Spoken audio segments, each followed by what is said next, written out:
आजी. आजी हा शब्द थोडासा परका वाटू लागायला म्हणून आजीच्या आईचं म्हणायचं असं ठरवलं आम्हीच बरं का. आई म्हणण्यात एक वेगळाच आनंद वाटे आम्हास. नवलच जणू. आजीचं आमची ती नात्याने पण आई म्हणायचं फार कौतुक आम्हास. तिच्या मायेच्या पदराखाली वाटलेली आम्ही हळूहळू मोठे होतोय.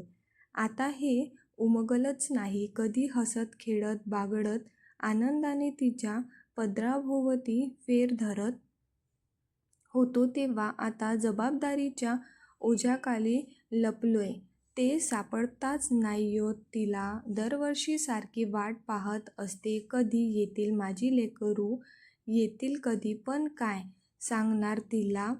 तिच्याच हट्टापायी शिक्षण व उज्ज्वल भविष्य यात गुंतलेला आमचा पाया घराकडे वळायला मागताच नाही.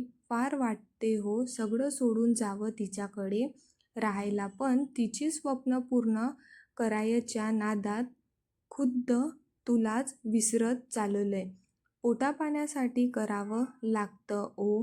उगीच नाही ठरवलेली स्वप्न साकार होत.